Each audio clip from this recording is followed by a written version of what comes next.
Bijumon RTO നമ്മോടൊപ്പം ചേരുന്നുണ്ട്. ശ്രീ ബിജുമോൻ, വല്ലാത്ത ഞെട്ടിക്കുന്ന ഒരു സംഭവമാണ് ഈ കാണുന്നത്. കാരണം പിഞ്ചു കുഞ്ഞിനെ വെച്ച് ബൈക്കിൽ ഓടിക്കുകയാണ്, സാഹചര്യം കാട്ടുകയാണ്.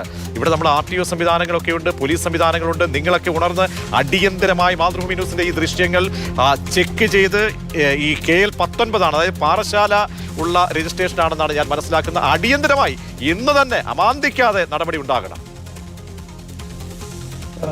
തീർച്ചയായിട്ടും ഇത് KL-19 താങ്കൾ പറഞ്ഞ പോലെ KL-19 പാർസലാണ്. ആ വണ്ടി നമ്പർ ട്രേസ് ചെയ്തുകൊണ്ടിരിക്കുകയാണ്. നമ്പർ അത്ര ക്ലിയർ അല്ല വീഡിയോയിൽ, എങ്കിലും അത് ട്രേസ് ചെയ്യാൻ കഴിയും. ഏതാണ്ട് നമുക്ക് മനസ്സിലായിട്ടുണ്ട് വണ്ടി ഏതാണെന്നുള്ളത്. തീർച്ചയായിട്ടും ഈ പറഞ്ഞ ഈ റോഡ് ഗതാഗതത്തിന് തുറന്നു കൊടുത്തു എന്നല്ലാതെ അതിന്റെ മറ്റു ക്യാമറകളോ മോട്ടോർ വാഹന വകുപ്പിന്റെയോ പോലീസിന്റെയോ ക്യാമറകളോ ഒന്നും മറ്റു കാര്യങ്ങളൊന്നും ആ റോഡിൽ ബൈപ്പാസിലായിട്ടില്ല എന്നുള്ളതാണ് വാസ്തവം. അതുകൊണ്ടാണ് അവിടെ കൂടുതൽ നിയമലംഘനങ്ങൾ നടക്കുകയും നേരത്തെ പറഞ്ഞതുപോലെ മരണനിരക്ക് കൂടുകയും ചെയ്യുന്നത്.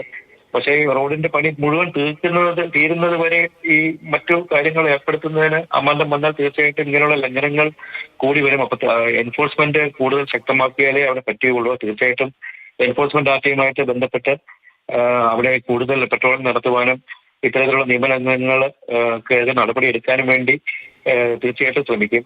അതുപോലെ തന്നെ കാരണം ഇവിടെ തോന്നിയത് പോലെയാണ്, സാഹസികമായിട്ട് ഇങ്ങനെ തോന്നുന്ന രീതിയിൽ. കാരണം ഒരാൾ വിചാരിച്ചു കഴിഞ്ഞാൽ ബാക്കിയുള്ള വാഹനങ്ങളും ബാക്കിയുള്ള ആളുകൾക്കും ഒക്കെ തന്നെ അപകടാവസ്ഥയാണ്. ഒരാൾ വിചാരിച്ചാൽ മതി വലിയ അപകടങ്ങളിലേക്ക്, വാഹനങ്ങൾ കൂട്ടിയിടിക്കുന്നതിലേക്ക് പോകും, പിഞ്ചു കുഞ്ഞിന്റെ ജീവൻ. അപ്പോൾ നമുക്ക് ഈ ദൈനംദിനമായിട്ടുള്ള പരിശോധനയൊക്കെ ശക്തമാക്കണം.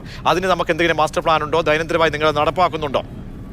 തീർച്ചയായിട്ടും അവിടെ നമ്മൾ എൻഫോഴ്സ്മെന്റ് വേണ്ടി ചെക്കിംഗ് നടത്തുന്നുണ്ട്. പക്ഷേ ആളുകളുടെ അപരാപ്തിയായിരിക്കാം, പൂർണ്ണമായിട്ടും അത് പോരാ എന്നാണ് എനിക്ക് മനസ്സിലാവുന്നത്.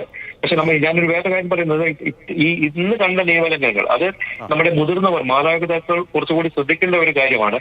രാജ്യത്തെ നിയമങ്ങൾ അനുസരിക്കുവാനും അതനുസരിച്ച് നല്ല പൗരന്മാരായിട്ട് വളരാനും കുട്ടികളെ പഠിപ്പിക്കേണ്ട മാതാപിതാക്കൾ തന്നെ, അല്ലെങ്കിൽ മുതിർന്നവർ ഇത്തരം നിയമലംഘനങ്ങൾ നടത്താൻ അവരെ പ്രയത്നിക്കുന്നതിലൂടെ എത്ര വലിയ തെറ്റാണ് അവർ ചെയ്യുന്നതെന്ന് വാസ്തവത്തിൽ മനസ്സിലാക്കുന്നില്ല എന്നതാണ് ഈ സംഭവത്തിൽ എന്തൊക്കെ ഒഫൻസ് ചാർജ് ചെയ്യാൻ കഴിയും?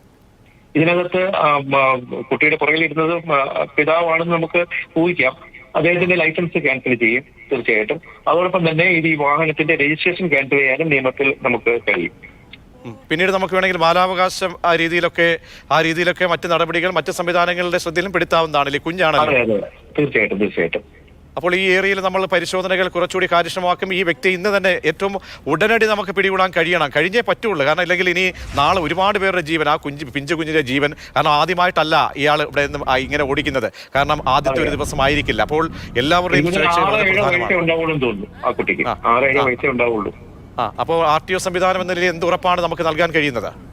തീർച്ചയായിട്ടും ഇതിനെതിരെ നടപടിയെടുക്കും. ഈ ഒരു കുറ്റത്തിനെതിരെ തീർച്ചയായിട്ടും നിയമം അനുശാസിക്കുന്ന മാക്സിമം പണിഷ്മെന്റ് നൽകുന്ന രീതിയിലുള്ള നടപടികൾ തീർച്ചയായിട്ടും മോട്ടോർ വാഹന വകുപ്പിന്റെ ഭാഗത്തുനിന്നുണ്ടാവും. അതോടൊപ്പം തന്നെ ഇത്തരത്തിലുള്ള നിയമലംഘനങ്ങൾ ട്രേസ് ചെയ്യുന്നതിന് വേണ്ടിയിട്ട് ആ ഭാഗത്ത് പുതിയ ഈ കാലോട് മുതൽ കോവളം വരെയുള്ള, അല്ലെങ്കിൽ ഇവിടെ ഈഞ്ചക്കൽ വരെയുള്ള ബൈപ്പാസ് ഭാഗത്ത് കൂടുതൽ പെട്രോളിംഗ് ഏർപ്പെടുത്തുവാനുള്ള നടപടികൾ തീർച്ചയായിട്ടും സ്വീകരിക്കും.